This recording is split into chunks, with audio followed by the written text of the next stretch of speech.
Bonjour à tous et bienvenue sur ma chaîne, moi c'est Mélie. Dans cette vidéo, je vais vous montrer comment j'ai refait ce meuble que j'ai trouvé sur Marketplace. À l'origine, il était à 60 €, mais je l'ai négocié à 50. On a dû faire 1 heure de route avec une vieille camionnette pour aller le chercher dans un petit village perché dans la montagne. J'ai vu le meuble parfait pour ranger toutes nos chaussures. Et comme vous le savez peut-être, je suis en train de refaire mon entrée, donc ça tombait pile poil.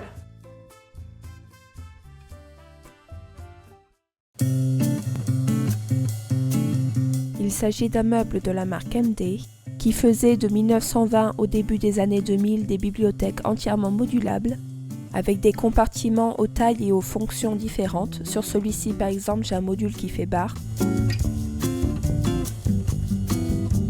En général, par colonne, on trouve une base avec un tiroir et une corniche pour le haut.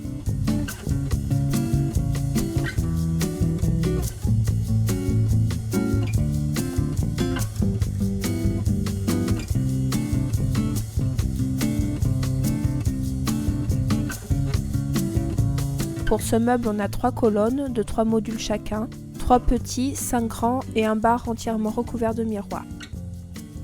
Certains ont des portes vitrées, d'autres des portes pleines, et comme il y avait une vitre cassée quand je l'ai acheté, vous verrez dans la suite de la vidéo ce que j'ai fait pour la remplacer. Comme je le disais, c'est un meuble entièrement modulable, et comme je n'avais pas assez de place pour tout mettre, j'ai fait 2 colonnes avec 7 caissons.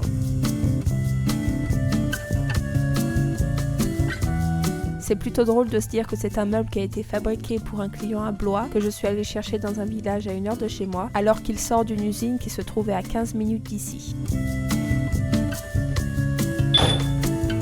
Une fois la configuration choisie, j'ai commencé par enlever les poignées.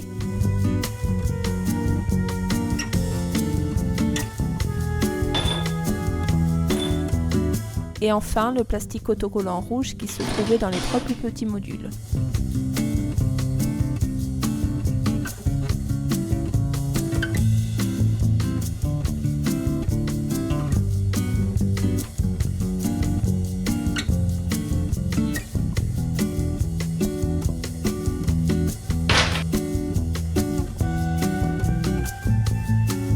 Je pense qu'à l'origine le meuble était verni, mais il a certainement été entretenu avec du brou de noix et je l'ai décrassé avec de l'alcool à brûler avant de le poncer.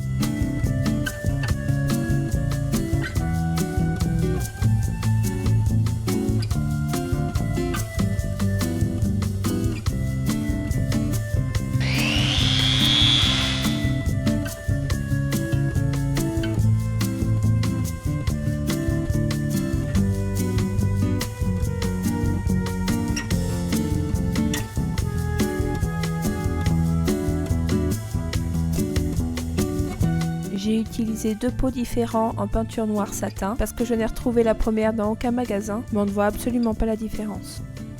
J'ai également essayé en commençant par une sous-couche, mais c'était vraiment pas génial. Du coup, j'ai attaqué la peinture directement.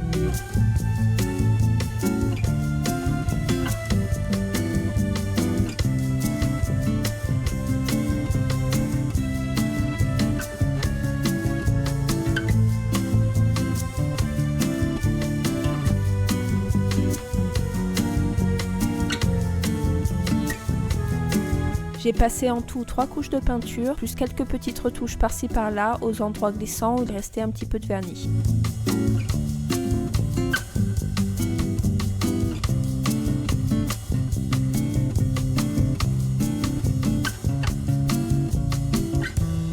Une fois la peinture bien durcie, j'ai passé 2 couches de vernis satin incolore pour limiter l'effet des chocs et des rayures.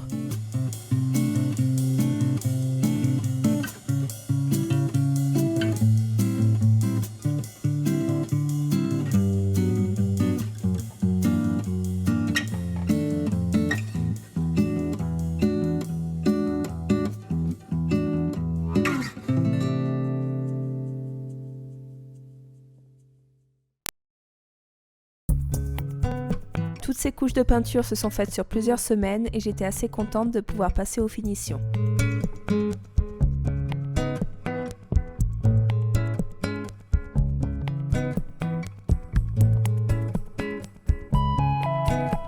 Il y avait des crémaillères seulement dans les 3 grands caissons avec les portes pleines. J'en ai acheté des nouvelles mais elles dépassaient un petit peu. Donc j'ai mis les plus fines dans les caissons vitrés et les neuves dans les autres.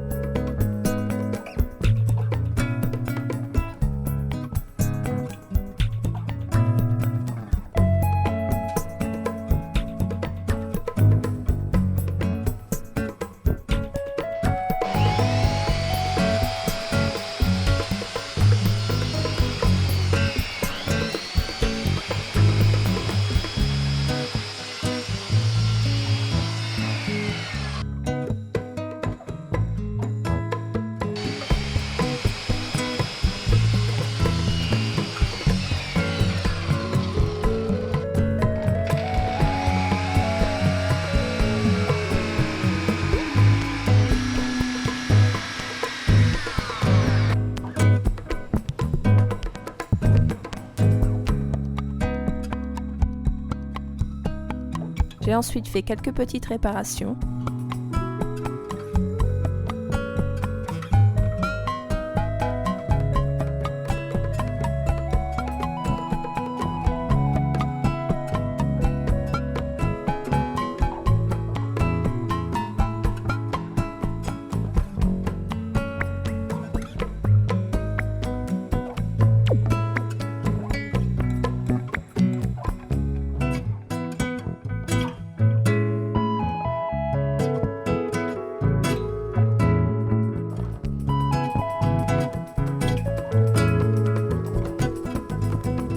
Et en parlant de réparation, j'ai remplacé la vitre cassée par de la toile de jute. Pour commencer, on place sa toile et on coupe l'excédent. Et on vient mettre une agrafe au milieu, sur le haut, le bas, la gauche et la droite, afin de fixer son tissu. Ensuite, on répartit les agrafes sur tous les côtés en tendant correctement le tissu. Ni trop lâche ni trop serré pour éviter les saignées.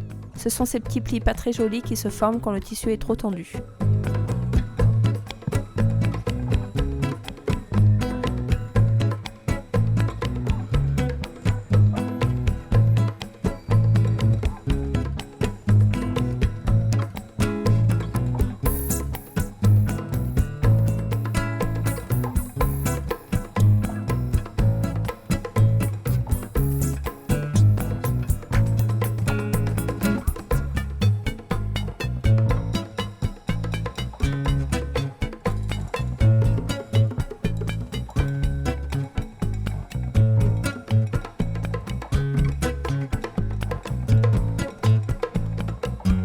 Pour finir, je nettoie les poignées en laiton avec un produit spécial pour les détacher et les faire briller.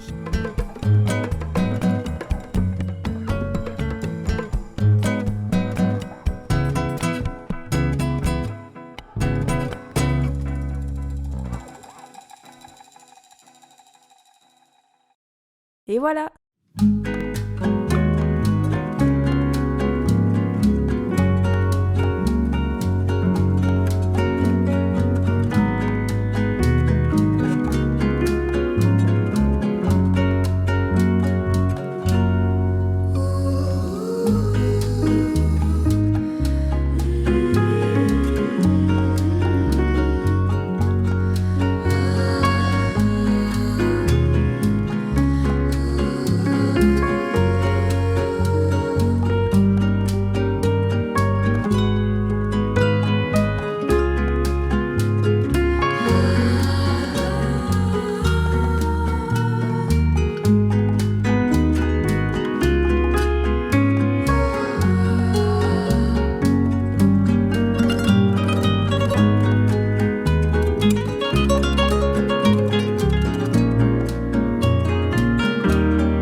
J'espère que cette vidéo vous aura plu, n'hésitez pas à mettre un pouce bleu et à vous abonner, comme ça vous pourrez voir comment j'ai aménagé le meuble dans l'entrée qui sera révélé prochainement.